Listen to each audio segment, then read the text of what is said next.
Kisah Nabi Muhammad Sallallahu Alaihi Wasallam. Para utusan Rasulullah bagian 1. Salam perpisahan. Menjelang akhir tahun 9 Hijriah atau memasuki awal tahun ke-10 yang bersamaan dengan peristiwa Am al-Wufud, ketika Madinah kedatangan para delegasi dari berbagai wilayah. Rasulullah Shallallahu Alaihi Wasallam juga mengutus beberapa sahabat beliau ke berbagai wilayah untuk mengajarkan Islam kepada penduduknya. Dan diantaranya adalah Mu'adz bin Jabal. Mu'adz bin Jabal radhiyallahu anhu adalah salah seorang sahabat Rasulullah yang memiliki keistimewaan sama halnya dengan sahabat-sahabat Rasul lainnya. Ia merupakan pemuda yang memiliki kedudukan besar di hati Rasulullah Shallallahu Alaihi Wasallam. Sebagaimana Rasulullah pernah menyanjungnya dengan bersabda, "Wahai Mu'adz, demi Allah, aku sangat menyayangimu. Untuk kecerdasan yang kau miliki, hendaklah jangan kau lupakan untuk bersyukur dan berdoa. Ya Allah, tolonglah diriku untuk selalu mengingatmu, bersyukur kepadamu, dan menjadi yang terbaik hamba-Mu." Dalam riwayat lain juga, ketika di hadapan para sahabat, Rasulullah Shallallahu Alaihi Wasallam pernah bersabda, Mu'adz bin Jabal adalah pemimpin ulama di akhirat kelak. Sabda Rasulullah tersebut disandarkan kepada Mu'adz karena kemampuannya dalam memutuskan perkara halal dan haram, sehingga layak jika Rasulullah menyematkan gelar pemimpin ulama padanya. Meski masih di usia muda, pada tahun 10 Hijriah, Mu'adz bin Jabal diutus oleh Rasulullah Shallallahu Alaihi Wasallam ke wilayah Yaman daerah bagian atas dan bertugas sebagai pemimpin, hakim agama, sekaligus sebagai pengajar dan pengumpul zakat. Mu'adz bin Jabal berangkat sambil membawa surat Rasulullah Shallallahu Alaihi Wasallam untuk disampaikan kepada penduduk Yaman. Yang isi surat tersebut menyatakan, "Aku mengutus kepada kamu, wahai penduduk Yaman, keluargaku yang terbaik."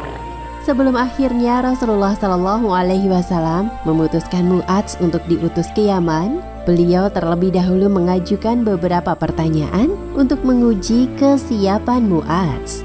"Wahai Mu'adz, bagaimana engkau bersikap jika diajukan kepadamu permintaan untuk menetapkan hukum?" Lalu Mu'adz menjawab, "Jika aku diminta seperti itu, maka aku akan memutuskannya berdasarkan kitab Allah." Sekali lagi, Rasulullah mengajukan pertanyaan berikutnya.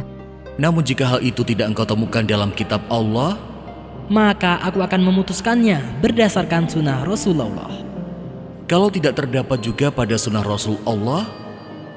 Dengan percaya diri, kemudian Mu'adz menjawab, "Maka aku akan mencurahkan segala daya dan upayaku untuk berijtihad." Mendengar jawaban itu, Rasulullah Shallallahu Alaihi Wasallam menepuk dada Mu'adz seraya bersabda, "Segala puji bagi Allah yang telah memberi petunjuk kepada utusan Rasulullah menuju apa yang diridhoi oleh Rasulullah." Dan ketika Mu'adz hendak menaiki tunggangannya, Rasulullah Shallallahu Alaihi Wasallam yang berdiri di samping Mu'adz kembali berpesan kepadanya, "Wahai Mu'adz, bertakwalah kepada Allah dimanapun engkau berada, ikutilah keburukan dengan kebaikan. Niscaya kebaikan menghapusnya dan berakhlaklah kepada manusia dengan akhlak yang baik." Rasulullah Shallallahu Alaihi Wasallam juga berpesan, "Sesungguhnya engkau akan mendatangi suatu kaum dari ahlul kitab. Kalau engkau menemui mereka, maka ajalah mereka untuk menyaksikan bahwa tiada Tuhan selain Allah dan Muhammad adalah Rasul Allah. Jika mereka mematuhimu dalam hal tersebut, maka sampaikanlah kepada mereka bahwa Allah mewajibkan atas mereka salat 5 kali sehari semalam. Bila mereka mematuhimu dalam hal tersebut, maka sampaikanlah kepada mereka bahwa Allah mewajibkan atas mereka zakat yang diambil dari orang-orang kaya mereka untuk diberikan kepada orang-orang miskin mereka.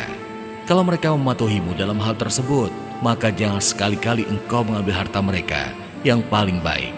Berhati-hatilah menyangkut doa orang yang teraniaya, karena tidak ada penghalang antara doanya dengan Allah." Kecintaan Rasulullah kepada Mu'adz pun semakin tampak ketika beliau mengantar Mu'adz ke ujung jalan sambil berjalan kaki, sementara Mu'adz berada di tunggangan. Lalu Nabi bersabda, "Bisa jadi engkau tidak lagi akan menemuiku setelah tahun ini. Semoga engkau dapat mampir di masjidku dan kuburanku."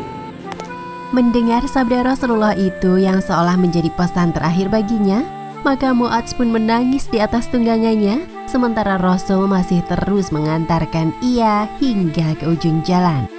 Dan benarlah dugaan Rasulullah, karena Mu'adz baru akan kembali ke Madinah setelah tugasnya di Yaman selesai. Dan saat ia kembali ke Madinah, Rasulullah Shallallahu Alaihi Wasallam telah wafat. Demikian kisah para utusan Rasulullah bagian 1. Hal yang bisa kita petik dalam kisah ini adalah Islam memiliki beberapa cara ketika akan memutuskan suatu hukum atau perkara, yakni dengan mengembalikan perkara itu pada sumber hukum utamanya, Al-Quran dan Sunnah Nabi.